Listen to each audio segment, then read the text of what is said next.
The Grand Council chamber of the Zetharian Empire floated in the darkness of space. Inside the massive ship called the Eternal Dominion, hundreds of leaders from 47 star systems gathered for an important meeting.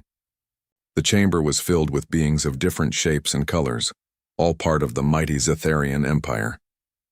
Commander Velkoth stood at the center of the room. His blue-scaled skin reflected the lights as he raised his forearms to get everyone's attention. A holographic map appeared above his head, showing a region of space marked in green. "Council members," Velkoth said with pride in his voice, "I present to you Sector 7G. This area contains 17 planets rich in minerals we need. 6 of these worlds can support our colonies. The resources here will make our empire twice as powerful." The council members nodded and made sounds of approval. The Zetharian Empire had conquered 200 species in the past 3,000 years. Adding another sector seemed like an easy task. "How many species live in this sector?" asked Council Leader Thrain, an old Zetharian with silver scales. "Only one, my leader," Velkoth replied. "They call themselves humans. They control only 3 worlds. Their technology is basic. They just learned how to travel faster than light 20 years ago. Their population is only 8 billion across all 3 worlds. Laughter filled the chamber. 8 billion sounded like a lot, but the Zetharian Empire had trillions of citizens. 3 worlds were nothing compared to their 47 star systems. "This will take less than a month," Velkoth continued. "They will surrender like the others. We will offer them a place in our empire as a worker class. Everyone benefits." Just as the council was about to vote, an old voice called out from the back of the chamber, "Stop!" Everyone turned to look. Elder Sareth, the keeper of the ancient archives, walked slowly toward the center. She was very old even for a Zetharian. Her scales had turned white with age, and she moved with the help of a walking staff. "Elder Sareth," Council Leader Thrain said with a tired voice, "why do you interrupt our proceedings?" "Because you are all fools," Sareth said sharply. "You plan to attack humans. You must not do this." More laughter came from the council members. Velkoth's face showed annoyance. "Elder, with respect, humans are primitive. They cannot challenge us," Velkoth said. Sareth touched her data pad and a different hologram appeared. It showed old text. The writing was in the ancient language of the precursors, a race that had vanished thousands of years ago. "The precursors left us warnings," Sareth said. "They encountered humans long ago. They wrote about them." "Listen to these words," she began to read from the ancient text. Her voice was strong despite her age. "Beware the humans. They come from a world that should have killed them. Their planet has storms that can destroy cities. It has animals that hunt them. It has diseases that should have ended them. Yet they survived. They did not just survive, they conquered their world." "Old stories," someone shouted from the crowd. "Myths and legends." Sareth's eyes flashed with anger. "Then listen to this." The precursors wrote, "We tried to make the humans surrender. They refused. We destroyed their cities. They rebuilt them. We killed millions. More took their place. We cornered them. They became more dangerous. We tried for 100 years. We failed. We left their space and never returned." The chamber became quiet. Sareth continued reading. "Humans do not think like other species. They form bonds with each other that make no logical sense. They will die for strangers. They will fight when fighting means certain death. They have a word in their language, spite. It means they will hurt themselves just to hurt their enemy more. They are death worlders. They refuse to accept reality when they do not like reality." Velkoth stepped forward. "Elder Sareth, I respect your knowledge. But the precursors vanished 4,000 years ago. Perhaps these humans are different now. Perhaps the precursors exaggerated. Look at the data. Humans have only basic weapons. Their ships are slow. They have no united government. Half of their planet still fights among themselves. That is what makes them dangerous," Sareth said quietly. "They have fought each other for their entire history. They know war better than any species in this galaxy. When they stop fighting each other and focus on an outside enemy, they become unstoppable." Council Leader Thrain stood up. "Elder Sareth, we appreciate your concern. However, we have conquered 200 species. We have the most powerful military in known space. Humans control 3 small worlds. The decision is clear." "Then you are fools," Sareth said. "All of you. The precursors were 10 times more powerful than our empire. They had technology we still cannot understand, and they ran away from humans. What makes you think we will succeed where they failed?" Velkoth's voice became cold. Because we are Zetharians. We do not run from primitives, the council voted. Only Elder Sereth voted against the invasion. The rest voted yes. The decision was made. The Zetharian fleet would enter human space in 1 month. As the council members left the chamber, celebrating their future victory, Sereth stood alone in the empty room. She looked at the hologram showing human space. She touched the image of Earth, the human homeworld. They never learn, she whispered to herself. Every species thinks they are special. Every species thinks they are different. Every species ignores the warnings. And every species pays the price. She turned off the hologram and walked back to the archives. She had one more task to do. She needed to prepare records of the Zetharian Empire for whoever came after. Because Sereth knew the truth that the council refused to see. They were not going to conquer the humans, they were going to wake them up. And once humans were awake, once they decided to fight, the galaxy would learn the same lesson the precursors had learned all those thousands of years ago. Some species should be left alone. The colony of New Horizons sat peacefully on the planet Kepler 442b. The human settlers had lived there for 15 years, farming and mining and building homes for their families. The planet had blue skies and 2 small moons. Children played in the streets while their parents worked. Nobody expected what was about to happen. Then the sky changed. 30 Zetharian warships appeared above the planet. They were massive, each one 5 times larger than the biggest human ship. They hung in the sky like dark clouds blocking out the sun. On the bridge of his flagship, Commander Velkoth looked at the small human colony below. This would be quick and easy, just like always. Open communication channel, he ordered. His message was broadcast to every radio, every television, every computer on New Horizon. Humans of this world, I am Commander Velkoth of the Zetharian Empire. Your species has been judged and found wanting.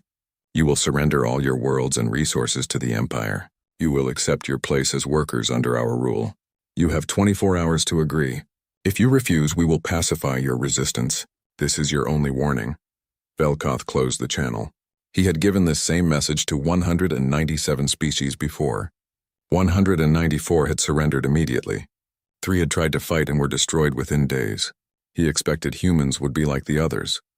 On the surface, Governor Maria Chen watched the message with the other colony leaders. Her hands shook, but not from fear. She was angry. Get every civilian to the emergency shelters, she ordered. Contact Earth. Send them everything we know about those ships. And get me a line to their commander. Her assistant looked confused. Governor, shouldn't we evacuate? Evacuate where? Maria asked. This is our home. We built this with our own hands. We're not giving it up without a fight. 23 hours later, the communication channel opened again. A human face appeared on Velkoth's screen. It was a woman with gray hair and tired eyes. I am Governor Chen, she said. I have your answer. Velkoth waited. He had seen this before. She would ask for mercy, for time, for anything to avoid war. No, Maria Chen said simply. Velkoth blinked in confusion. No, you refuse? Yes, we refuse, Maria said. This is our home. We were born here. Our children were born here. If you want it, you'll have to come down here and take it from us. And I promise you, Commander, it will cost you more than you think. The channel closed. Velkoth sat in silence for a moment. This had never happened before. A species this weak actually refused. Sir, what are your orders? His second officer asked. Velkoth's pride was hurt. These primitives dared to refuse him. Begin the attack, he ordered. Target their military installations first. Show them we are serious. The Zetharian ships moved into position. Their weapons powered up. The attack began. But something unexpected happened. The human ships, only 7 of them, did not run away. They flew straight at the Zetharian fleet. The Zetharians laughed at first. 7 against 30? This would be over in minutes. Then the first human ship exploded. But it did not explode because the Zetharians hit it. The humans had filled a cargo ship with explosives and flown it directly into a Zetharian cruiser. Both ships were destroyed. What are they doing? Velkoth shouted. That makes no tactical sense. Another human ship rammed a Zetharian destroyer. Then another used the debris field from the destroyed ships as cover, getting close enough to damage a battleship's engines before being destroyed. The remaining human ships did not fight like any species Velkoth had seen. They used tactics that were insane, illogical, wasteful. They sacrificed themselves not to win, but to hurt the Zetharians as much as possible before dying. On the ground, the human defense forces fought with everything they had.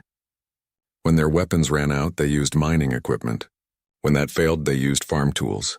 Some fought with their bare hands. Governor Chen stood in the command center coordinating the defense until a Zetharian blast destroyed the building. Her last words were broadcast across the colony network. "Make them remember us. Make them pay for every meter." The battle lasted 6 hours. In the end, the Zetharians won. New Horizon fell. But Velkoth looked at the reports with growing concern. He had lost 9 ships, 9, against a primitive colony with only 7 defensive ships. 30% of his fleet was damaged. 73 Zetharian soldiers were dead. For a species that was supposed to be weak. His second officer approached carefully. "Sir, we have won. The colony is ours. At what cost?" Velkoth asked quietly. "We should have had 0 casualties. This should have been easy." He sent his report back to the Zetharian Council. He made sure to call it a complete victory. He did not want to look weak. But in his mind, Elder Sareth's warnings echoed. On the surface of New Horizon, in the ruins of the colony, something was still broadcasting. A simple message on repeat sent into space on all frequencies. "This is New Horizon. We have fallen, but we sent all our data to Earth. Humanity knows you are coming. We know your ship designs. We know your weapons. We know your tactics, and we are not afraid. Come to Earth if you dare. We will be waiting. We will always be waiting, because this is what humans do. We remember, we learn, we adapt, and we never ever forgive threats to our families." The message played over and over. Velkoth ordered it shut down, but it was coming from multiple sources. Emergency beacons, underground bunkers, hidden transmitters. Finally, one of his soldiers found the main source. It was in a destroyed school. A teacher had set it up before she died, making sure the message would keep broadcasting. Velkoth watched the footage of the destroyed colony. He saw the human bodies, men, women, and even some children who had refused to hide, who had tried to fight with whatever they could find. What kind of species teaches their children to fight like this? He wondered. Then he saw something that made his blood run cold. On a wall in the school, someone had written words in human language. His computer translated them. "They came for our home. We made them bleed for it. Tell Earth to make them bleed more." For the first time in his long military career, Commander Velkoth felt something he had never experienced before when facing an enemy. He felt respect. And under that respect, buried deep but growing stronger, he felt the first seeds of fear. 3 months had passed since the fall of New Horizon. 3 months that felt like 3 years to Commander Velkoth. The war that should have ended in weeks was getting worse with each passing day.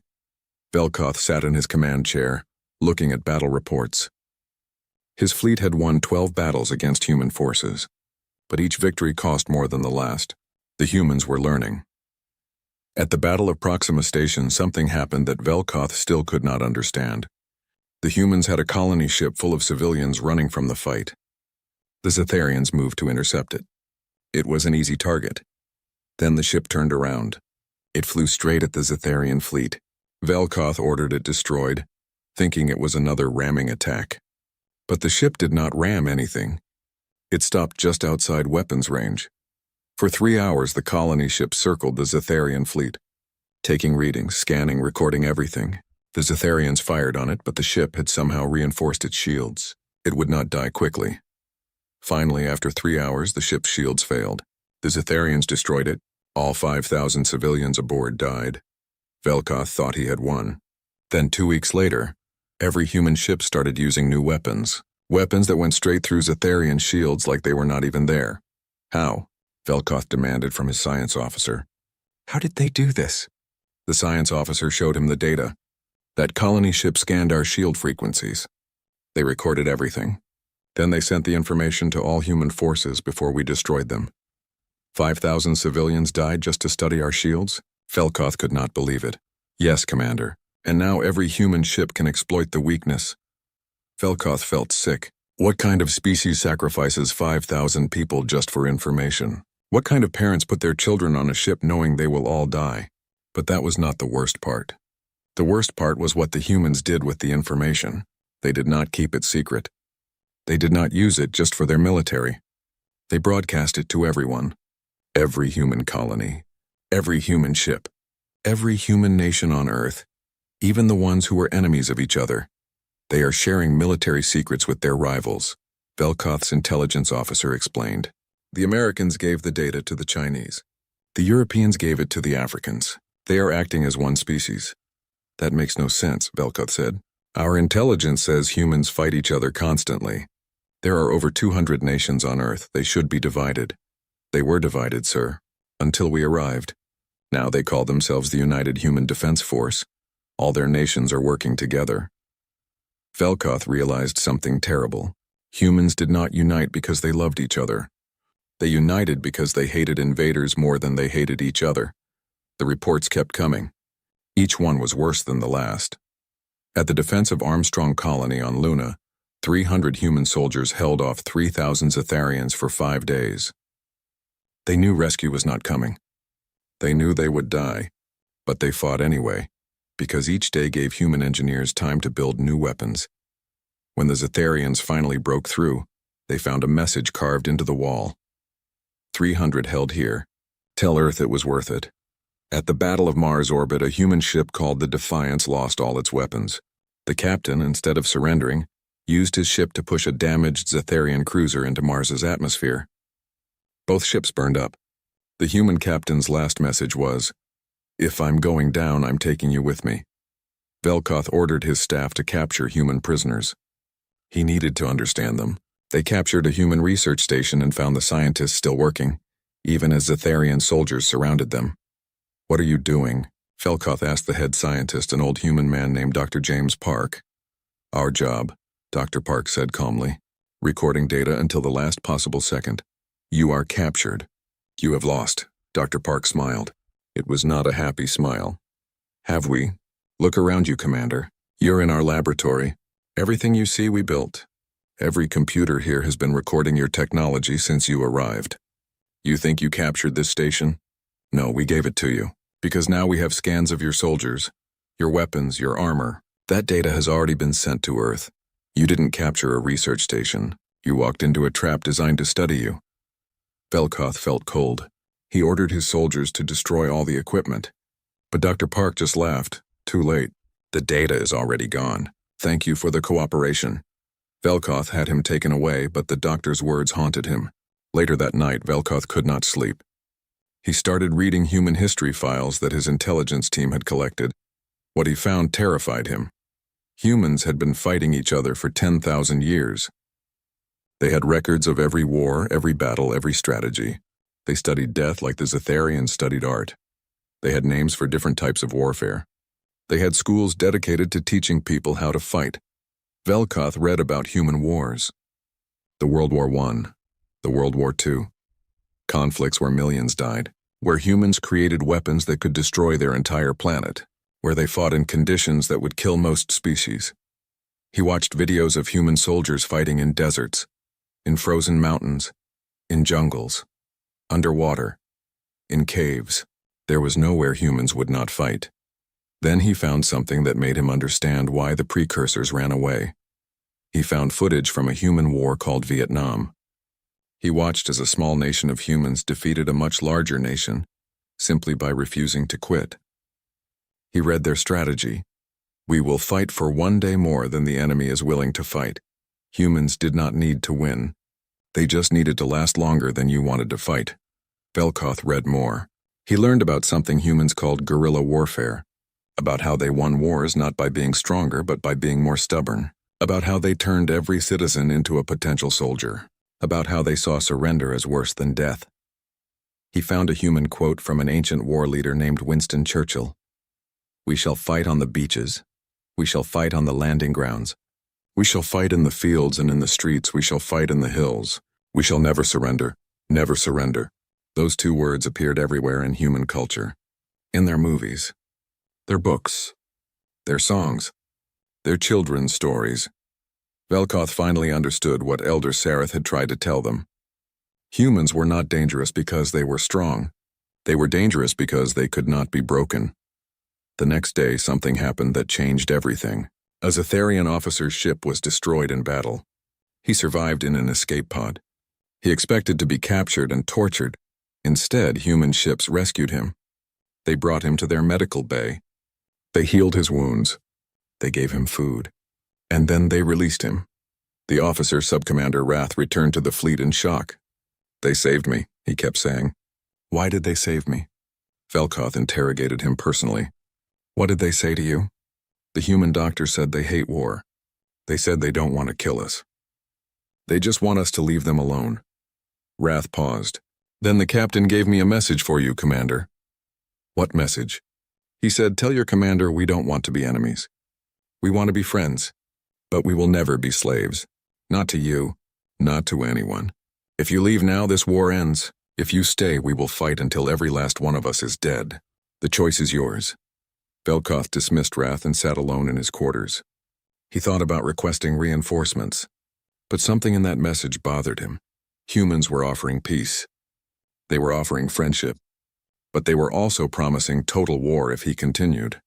He remembered Elder Sereth's words. They mean what they say. For the first time, Velkoth wondered if he should retreat. But his pride would not let him. He had never retreated before. The Zetharian Empire did not retreat, so he sent a message to the Council instead. "Send reinforcements. Send the Grand Armada. We will crush them once and for all." The Council agreed. They were tired of this war lasting so long. They would send 70% of the entire Zetharian military to end the humans forever. They would attack Earth itself. Velkoth tried to feel confident about this decision, but late at night he had nightmares. In his dreams he saw Elder Sereth's face, and she was saying the same thing over and over. They never learn. No one ever learns. The Grand Armada of the Zetharian Empire was the most powerful military force in the known galaxy. 2,000 warships, 50 million soldiers, weapons that could destroy planets. They had never been defeated. They had never even been challenged. Now they were coming to Earth.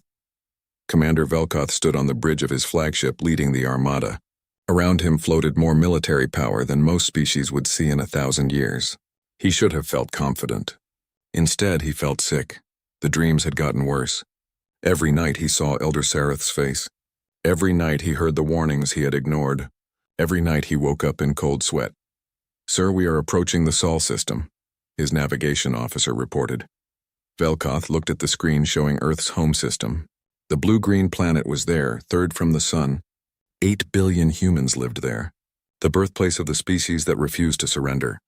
"All ships battle formation," Velkoth ordered. "Prepare for engagement," but something was wrong. The sensors showed human ships gathering at the edge of the system. Velkoth counted them. 200 ships. Against his 2,000. "They are outnumbered 10 to 1, his tactical officer said. "They cannot win." "They don't need to win," Velkoth said quietly. "They just need to slow us down." He was right, the human fleet moved forward. But they were different than before. Their ships had changed. They looked sleeker, faster, more deadly. The battle began. Immediately, Velkoth realized something had changed. The human ships used Zetharian shield technology combined with their own weapons. They had copied everything they learned and made it better. Human ships moved faster than before. They struck hard, then vanished before the Zetharians could target them properly. They worked together like a single organism, coordinating attacks with perfect timing. "They've learned from every battle," Velkoth's tactical officer said in shock. "They're using our own tactics against us, but that was not the worst part." The humans started broadcasting something on all channels. At first, Velkoth thought it was a surrender message. Then he heard what they were saying. It was names. Human voices reading names. Every Zetharian soldier who had died in the war. Every ship that was destroyed. Every battle they had lost. The humans had recorded everything. They were making it personal. Then images appeared. Pictures of those dead soldiers. Pictures of their families. Pictures of their homes. "Turn it off," Velkoth shouted. But his communications officer shook his head. "I can't, sir. They're broadcasting on every frequency. I can't block it." The psychological impact was devastating. Zetharian soldiers started to understand that humans remembered every single one of them. Every death had a name. Every loss was recorded. Humans did not see them as numbers. They saw them as individuals, and they wanted the Zetharians to see that too. The battle raged for 3 days. It was the longest battle in Zetharian history. The humans fought with a desperation that Velkoth had only read about in ancient texts. They used tactics that should not have worked but did anyway. Human ships disabled and dying did not retreat. They recorded final messages and rammed Zetharian vessels. Pilots ejected at the last second, but their ships became weapons. Velkoth watched in horror as a human captain, her ship torn apart and her crew dead, sent one last transmission before her ship exploded. To whoever finds this recording, my name is Captain Sarah Miller. We held them here for 5 minutes. We bought Earth 5 more minutes to prepare. Make those minutes count. Make our deaths mean something. The Zetharian armada pushed forward. They were winning. But the cost was terrible. They had lost 300 ships. 30 million soldiers were dead or wounded, and they had not even reached Earth yet.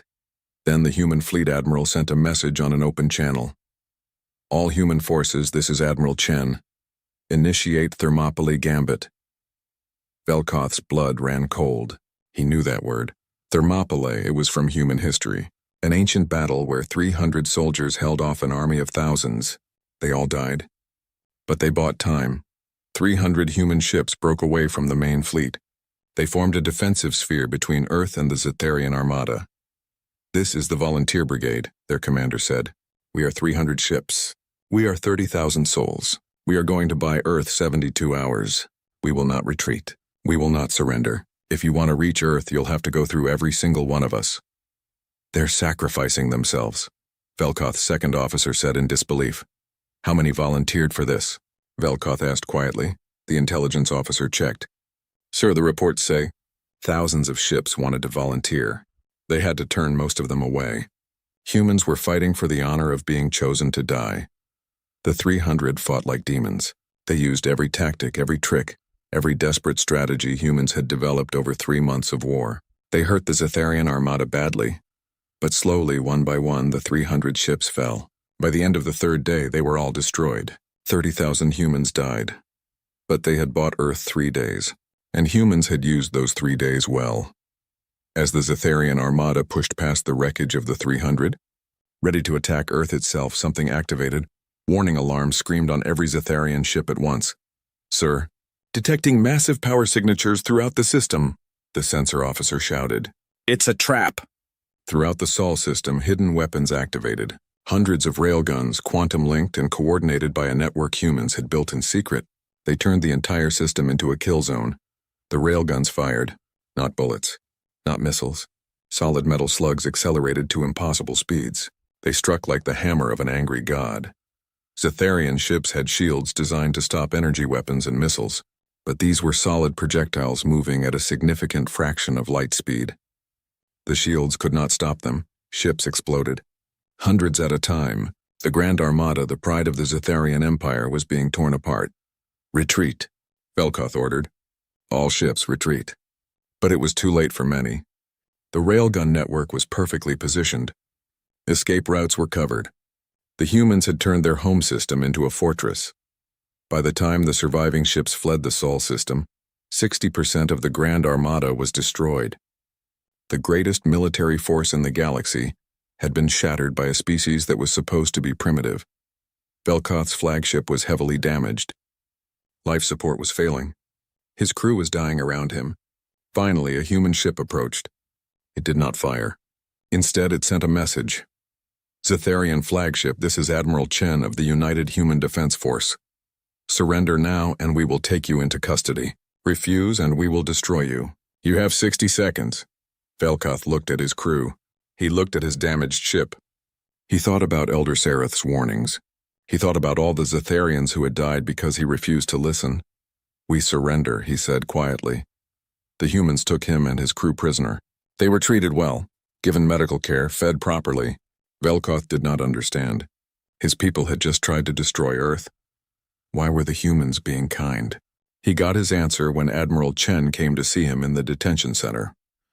The Admiral was a tall human woman with dark skin and gray hair. She looked tired. Why? Velkoth asked her. Why do you fight so hard?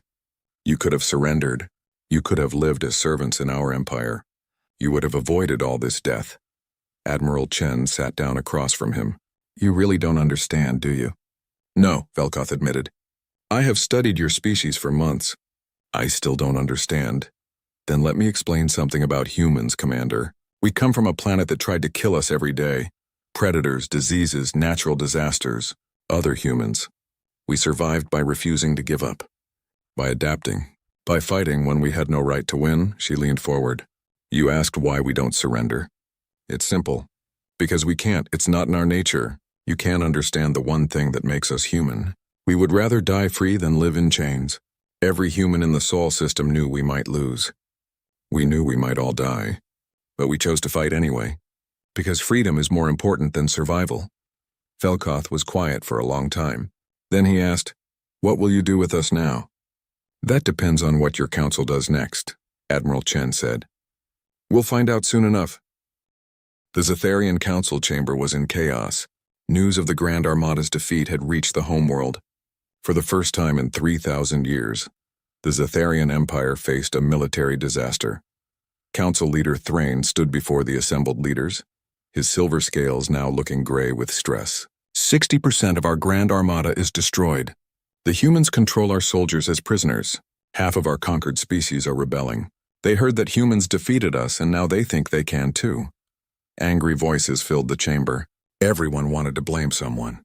Most of them wanted to blame Commander Velkoth. "Bring him before us," one council member shouted. "Let him answer for this failure." But before they could continue, Elder Sareth's voice cut through the noise. "Failure," she said, walking slowly to the center. "You want to blame Velkoth for your failure? He told you what we faced. He requested support. He did everything you ordered. The failure is yours, not his.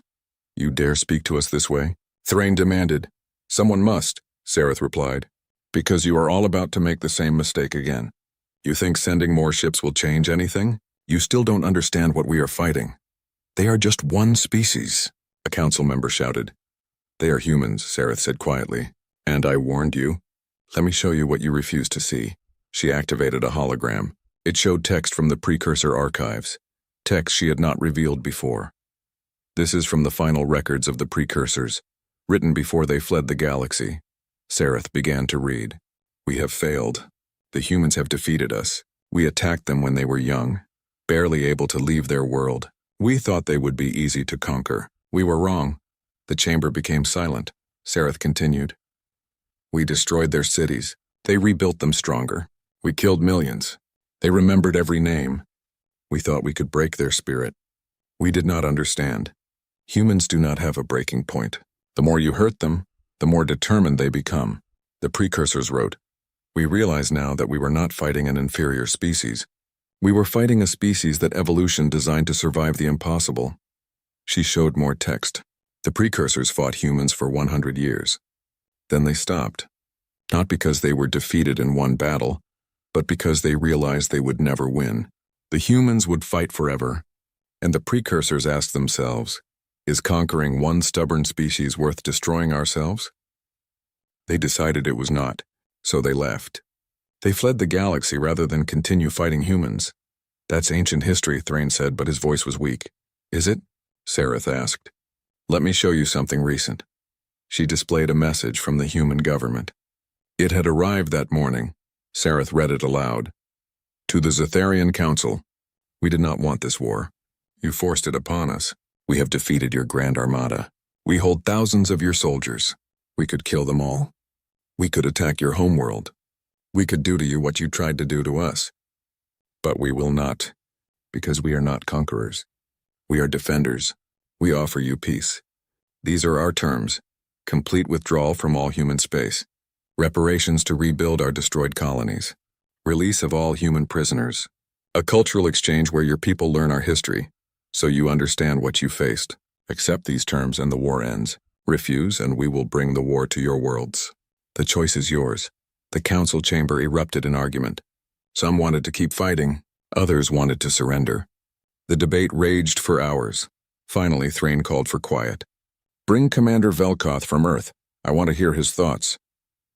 3 weeks later, Velkoth stood before the council. He had been released by the humans and sent home. His scales were still scarred from the battle. His eyes looked older than they should. "Commander," Thrain said, "tell the council, can we defeat the humans?" Velkoth was quiet for a long moment. Then he spoke. No, the council gasped. We cannot defeat them, Velkoth continued. Not because we are weaker. Not because our technology is inferior. We cannot defeat them because they will never stop. I have seen what humans are. I have studied their history. I have spoken with their leaders.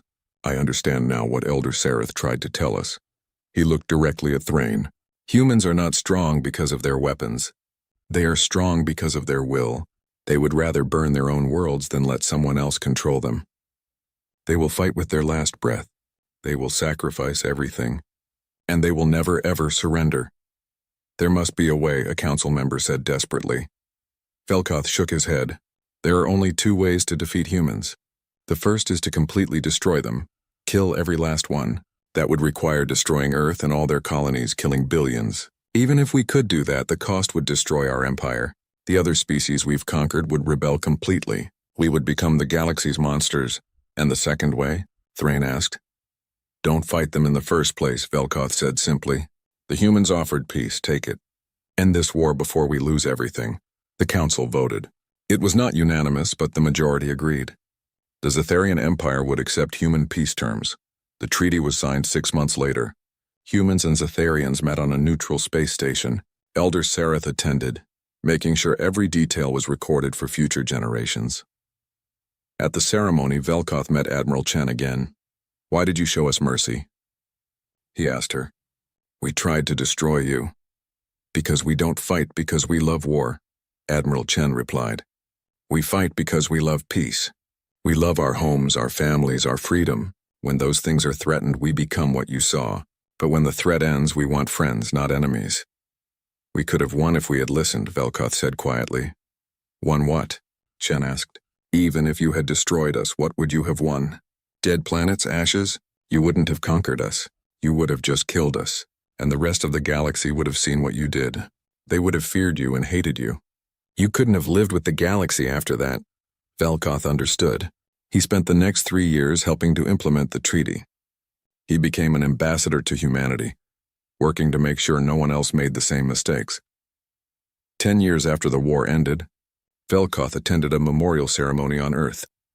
It was held to remember all who died in the war, both human and Zetharian. Families from both species gathered together. Some had become friends. A young Zetharian child, no more than 6 years old, approached Velkoth. Sir, you fought in the war, right? Yes, young one, Velkoth replied. My teacher says we should remember humans, but I don't understand. What should we remember? Velkoth knelt down to the child's level.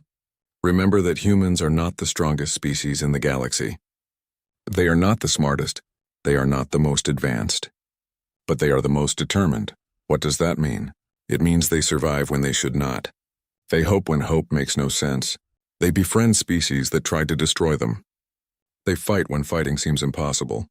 They are stubborn, beautifully, terrifyingly stubborn. The child thought about this, so we should be friends with them. Yes, Velkoth said. We should always be friends with humans. And if you cannot be their friend, then leave them alone. Because when a human tells you this is my home, you must believe them. They will defend it with a strength that will shake the stars themselves.